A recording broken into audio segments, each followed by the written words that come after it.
معراج کی بات کرنے کا تو اب وقت آیا ہے، اس لیے کہ معراج کا سارا واقعہ تو مسجد اقصیٰ کے گرد گھومتا ہے۔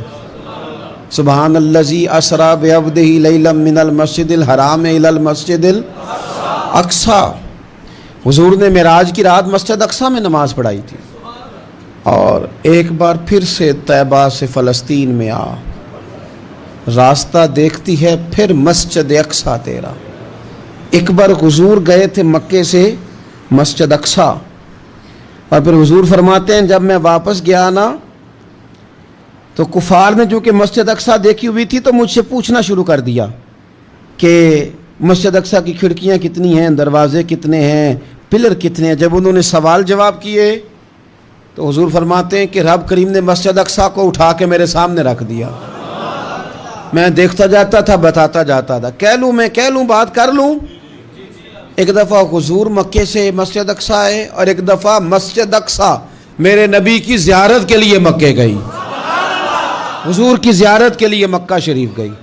اور میرے نبی تو صرف کسی چیز کی طرف ایک دفعہ دیکھ لیں تو وہاں رحمت کے پھول کھلتے ہیں۔ مسجد اقصیٰ کی طرف منہ کر کے 17 مہینے میرے نبی نے نماز پڑھی ہے۔ مسلمانوں پتہ ہی کوئی نہیں، ہماری خبریں ہی اور ہیں، ہمارا درد ہی اور ہے، ہمیں پتہ ہی نہیں بم کہاں برس رہے ہیں، ہمیں یہ خبر ہی نہیں۔ اور میں اس دور میں تقریریں کر رہا ہوں جہاں سوتوں کو جگانا نہیں پڑتا، جاگتوں کو جگانا پڑتا ہے۔ سیانے لوگوں کو سمجھانا ہمارے ذمہ لگ گیا، کیا کریں؟ اس قوم کو سکھانا پڑتا ہے جسے پتہ سارا ہے، لیکن جان بوجھ کے آنکھیں ہماری بند ہیں۔ یہ مولوی کو بات کرتا تو لوگ کہتے دیکھو مولوی گالی دیتا ہے، لیکن اگر قائد اعظم محمد علی جناح کہے کہ اسرائیل امریکہ کی ناجائز اولاد ہے تو پھر تو تمہیں ہضم کر لینا چاہیے نا، پھر تو لبرل کو بھی ہضم ہونا چاہیے نا کہ قائد اعظم نے کہا ہے، اور اس ناجائز بچے کو تم نے اتنی طاقتیں دے دی کہ وہ مسلمانوں کے قبلہ اول میں نماز پڑھنے والوں کو بھی نہ بخشے۔ کہاں گئی تمہاری وہ انسانی حقوق کی بڑی بڑی تنظیمیں، کدھر گئی؟ اور میرا پاکستانی میڈیا سے بھی سوال ہے، مسجد اقصیٰ کی توہین ہو گئی تو پھر طوفان کیوں نہیں اٹھا، ٹاک شو کیوں نہیں ہوئے، بحثیں کیوں نہیں ہوئی؟ میں اس موم بتی مافیا کا کیا کروں؟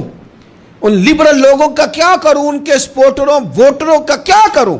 ان سیاسی جماعتوں کے کارکنوں کو کیا نام دوں کہ جو فضول بحثوں میں تو وقت ضائع کرتے ہیں، اور وہ مسجد اقصیٰ جس کے بارے میں میرے نبی پاک صلی اللہ علیہ وسلم سے ایک صحابیہ نے پوچھا تھا، یا رسول اللہ مسجد اقصیٰ میں نماز پڑھنا کتنا کو بہتر ہے باقی نمازوں کے مقابلے میں؟ تو حضور نے فرمایا 1000 گنا بہتر ہے۔ بی بی عرض کرنے لگی سونیا میں جا تو نہیں سکتی، دل بڑا کرتا ہے۔ تو حضور نے فرمایا جا نہیں سکتی تو وہاں تیل ہی بھجوا دے، جس میں حاضری لگوانے کی حضور بات کریں جس مسجد میں۔ اور نبی پاک علیہ السلام نے فرمایا خاص کر کے سفر کرنا ہوا تو 3 مسجدوں کے لیے کرنا، ایک مسجد حرام بیت اللہ کے لیے، ایک مسجد نبوی کے لیے، اور تیسرا مسجد اقصیٰ کے لیے۔